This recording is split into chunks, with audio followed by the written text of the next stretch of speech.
permohonan tersebut dikabulkan itu adalah apabila diharapkan akan memperoleh laba yang lebih dari 0, jadi expected profitnya lebih dari 0. Nah, gimana cara mencari expected profit ini? Ini dihitung dengan cara probabilitas akan membayar dikalikan harga dikurangi biaya minus probabilitas tidak membayar dikalikan biayanya. Jadi di sini pertama kita hitung probabilitas akan membayarnya. Ini kan udah dikasih keterangan adalah 0,95. Jadi 0,95 dikalikan harganya adalah 100 dan biayanya 80 dikurangi probabilitas tidak membayar. Probabilitas tidak membayar berarti kan 100 dikurangi probabilitas dia membayar adalah 5%. 5% adalah 0,05 dikalikan biayanya 80. Jadi hasilnya adalah 15. Nah, karena expected profit didapatkan hasil yang positif, maka di sini artinya permohonan itu sebaiknya dikabulkan. Jadi pembeli ini kita kabulkan aja dia mendapatkan kredit. Jadi dia diizinkan untuk membeli secara kredit. Seperti itu. Nah, sekarang kita masuk ke subbab yang selanjutnya. Waktu kita tinggal 13 menit lagi, Mbak ya. Jadi saya agak percepat aja. Ini. Jadi untuk yang ketiga yaitu sumber dana jangka pendek dan pendanaan modal kerja. Ini ada 4 subbab. Yang pertama adalah pendanaan spontan, pendanaan tidak spontan, struktur jangka waktu pendanaan, dan jumlah modal kerja.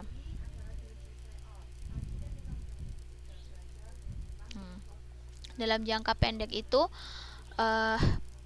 pendanaan itu dikelompokkan menjadi 2, yaitu pendanaan spontan dan pendanaan tidak spontan dalam jangka pendek. Nah, sekarang kita bahas dulu yang namanya pendanaan spontan. Pendanaan spontan di sini dia maksudnya adalah akan berubah bila aktivitas perusahaan berubah.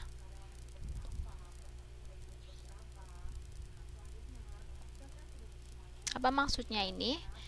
Itu adalah jadi kita tidak perlu melakukan negosiasi atau perundingan formal untuk menambah atau mengurangi dana yang diperlukan. Jadi dia sifatnya adalah tidak formal. Jadi kita bisa melakukan perubahan itu secara spontan tanpa perlu misalnya negosiasi atau perundingan yang terlalu berbelit seperti itu. Nah, untuk tipe-tipenya pendanaan spontan itu ada 3, yaitu yang pertama adalah open account. Open account ini maksudnya penjual dia mengirimkan barang ke pembeli itu dilengkapi dengan faktur yang menyebutkan bahwa barang yang dikirim. Lalu dia sudah menunjukkan juga harga persatuannya, harga keseluruhan, dan syarat-syarat pembayarannya.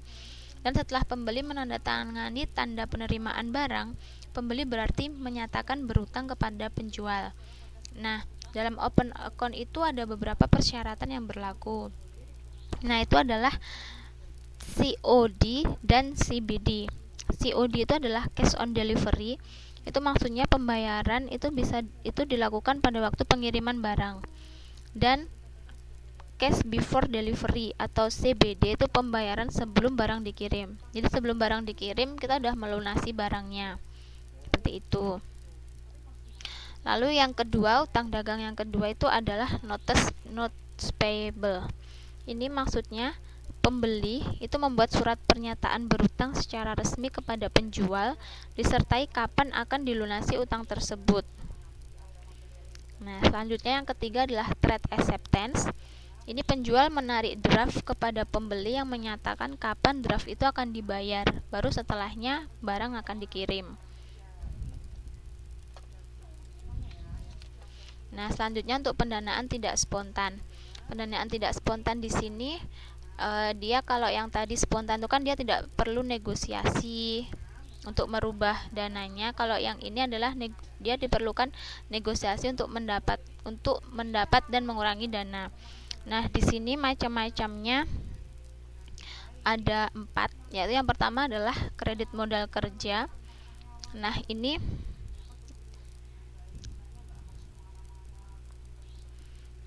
merupakan kredit modal kerja ini dia selalu diperpanjang setiap jatuh tempo atau evergreen kredit. Nah, dari kredit modal kerja ini dia biasanya kan diberikan pagu tertentu, misal batas-batas tertentu, misalnya 200 juta.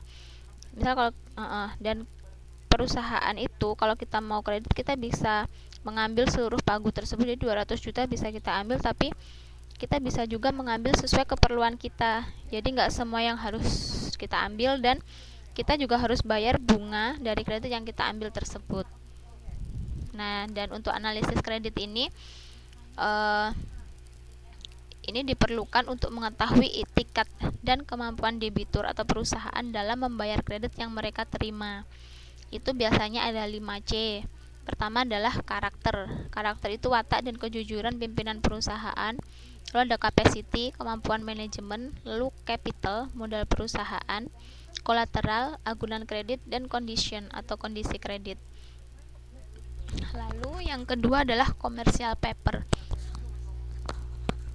Commercial paper atau CP ini merupakan sekuritas jangka pendek yang diterbitkan oleh perusahaan yang menyatakan bahwa pada tanggal tertentu perusahaan tersebut bersedia membayar sejumlah yang tercantum dalam sekuritas tersebut. Sekuritas ini kemudian dijual dengan diskon, dan diskon efektif yang ditawarkan oleh perusahaan yang menerbitkan CP itu biasanya dia di atas suku bunga deposito tetapi di bawah suku bunga kredit. Seperti itu. Dan CP ini itu biasanya dia dijamin oleh bank atau di-endorse oleh bank. Jadi maksudnya adalah di-endorse oleh bank ini maka apabila pada saat jatuh tempo itu pemegang CP itu nggak mampu bayar, maka itu akan dijamin oleh bank. Seperti itu. Lalu selanjutnya adalah kredit usaha kecil. Ini untuk membantu pendanaan usaha kecil ya, dan di Indonesia ini kredit usaha kecil itu dia sangat berkembangnya sangat pesat, maksudnya bagus, dia stabilitasnya bagus karena dia terbukti pada saat krisis finansial yang tahun 98 lalu. Kredit usaha kecil itu ternyata dia lebih banyak mampu bertahan, atau maksudnya tidak macet, tidak seperti kredit-kredit untuk usaha besar atau korporasi. Nah, dan dari sinilah biasanya bank-bank itu dia lebih banyak memperbesar proporsi kredit untuk usaha kecil karena dia lebih dipercaya. Lalu yang terakhir adalah non cash loan. Ini maksudnya perusahaan itu memperoleh dana dalam bentuk jaminan dari bank. Ya, kurang 5 menit lagi.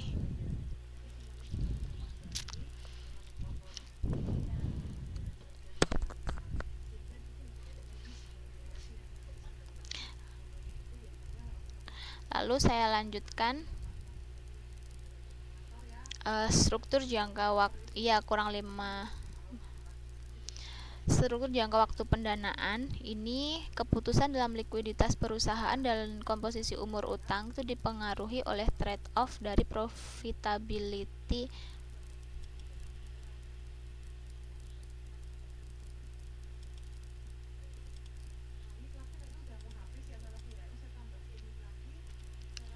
dipengaruhi trade-off dari profitability dan resiko. Dan semakin rendah proporsi aktiva likuid tanpa aktiva tetap, semakin besar profitabilitas, tetapi akan berdampak pada technical insolvency. Apa technical insolvency ini? Ini adalah resiko mengalami kesulitan likuiditas. Dan di sini maksudnya adalah menunjukkan kejadian apabila perusahaan tidak mampu membayar kewajiban tunainya. Seperti itu. Nah, selanjutnya saya lanjut untuk pembiayaan aktiva lancar. Di sini ada 3 pendekatan. Yang pertama adalah pendekatan pendekatan moderat ini pada pembiayaan aktiva lancar berupaya sedapat mungkin menyamakan jatuh tempo aktiva dan kewajiban. Sehingga di sini aktiva lancar sementara dia dibiayai dengan utang jangka pendek non spontan, dan aktiva lancar permanen serta aktiva tetap dibiayai dengan utang jangka panjang atau ekuitas ditambah utang spontan. Nah, ini adalah grafisnya dari pendekatan moderat ya. Jadi pembiayaan utang dengan jangka pendek yang non spontan, lalu ini utang jangka panjang plus ekuitas plus kewajiban lancar spontan. Selanjutnya, pembiayaan aktiva lancar itu ada pendekatan agresif dan konservatif. Yang pertama, pendekatan agresif ini adalah pendekatan yang dia berani menanggung resiko. Nah, dia mendanai sebagian kebutuhan jangka panjang dengan pendanaan jangka pendek. Lalu yang kedua adalah pendekatan konservatif. Ini kebalikannya dari pendekatan yang agresif. Kalau yang agresif dia berani menanggung resiko, tapi kalau yang konservatif dia cenderung menghindari resiko, tapi dia memberikan margin of safety yang cukup besar. Jadi dia lebih ke safety ya, keamanan cukup besar. Jadi sebagian aktiva lancar bukan permanen itu didanai dengan pendanaan jangka panjang.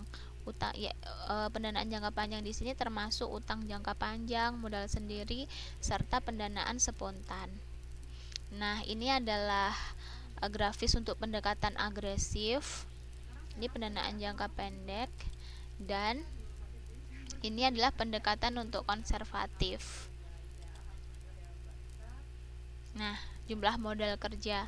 Modal kerja ini adalah dana yang diperlukan perusahaan untuk jangka pendek kurang dari 1 tahun, dan ini yang termasuk modal kerja itu biasanya adalah aktiva lancar. Aktiva lancar karena dia sifatnya jangka pendek. Nah, lalu jumlah modal kerja ini dia tergantung pada tingkat operasi perusahaan, kebijakan tentang likuiditas, kebijakan penjualan, kebijakan persediaan, dan kebijakan pembelian bahan.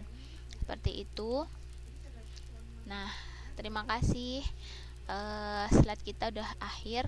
Jadi saya absen lagi Mbak ya, sebelum waktunya berakhir nih tadi. Sudah di absen semua kan ya? Apa ada yang masih merasa belum di absen? 15.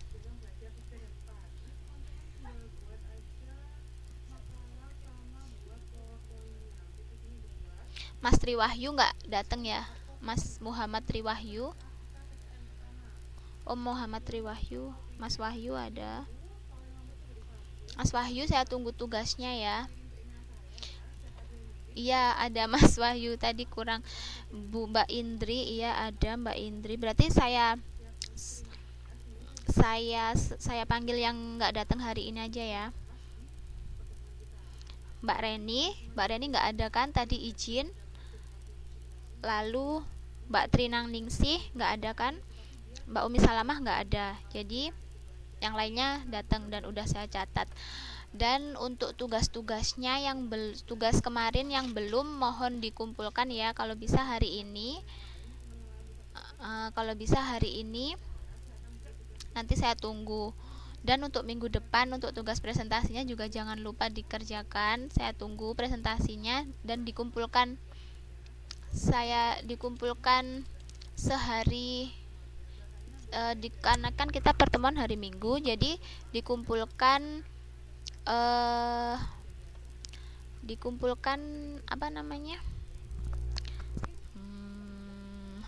sehari sebelumnya. Jadi hari Sabtu kalau bisa udah dikumpulin Mbak ya. Hari Sabtu materi kalau bisa udah di email ke saya. Ini maksudnya adalah materi yang dalam bentuk PowerPoint ataupun itu resumannya, makalahnya ya. Terus jangan lupa juga untuk presentasinya. Jangan lupa untuk presentasi bikin PPT, lalu bikin latihan soal untuk didiskusikan nanti. Begitu aja. Sudah jelas semua Mbak ya? Untuk tugasnya nanti silahkan dikoordinasi sendiri. Untuk kelompoknya udah jelas. Nanti silahkan apa maksudnya dikoordinir ini masing-masing anggota kelompoknya.